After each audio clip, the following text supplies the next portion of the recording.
Picture this.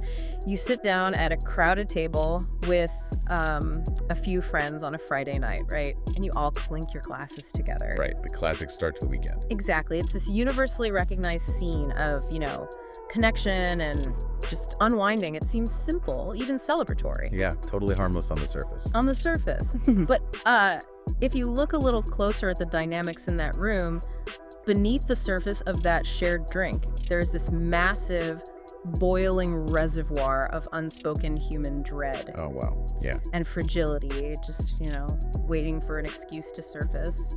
Welcome to today's custom-tailored deep dive, everyone. We like to think of a night out as just a fun escape, right? Yeah. So something light and breezy.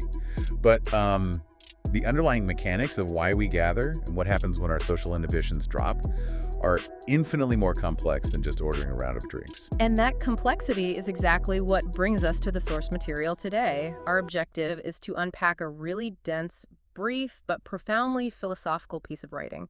It's titled Mortal Interactions and the Alcohol of Truth. It's a fascinating text. It really is, because it takes these incredibly mundane, everyday social behaviors, like having a drink with friends, and it bridges them to the literal end of our existence. Yeah, that doesn't hold back. No, it tackles the biggest existential questions we face: the unpredictable nature of life, our shared mortality, the struggle for authentic connection. And it grounds all of that in scenarios you probably experienced just last weekend.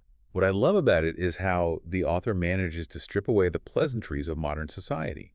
They look at the raw biological and psychological realities underneath. I mean, we spend so much energy curating our lives, right? Oh, absolutely. Managing our reputation. Yeah, pretending we have ultimate control over our destinies.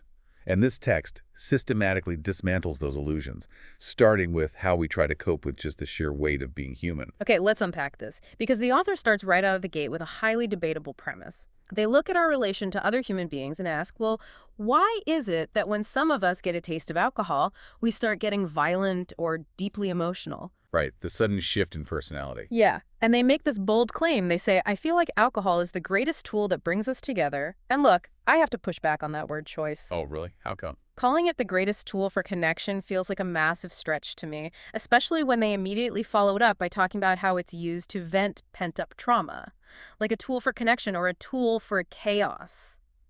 That's a fair point. Yeah. But to understand why the author elevates it to the greatest tool, we have to look at the psychological mechanics of human interaction. Okay. Most of our waking hours are spent heavily regulating our behavior. I mean, we suppress our frustrations, our fears, our traumas, just to function politely in society. We have to, yeah. Otherwise, Yeah. society falls apart. Exactly. So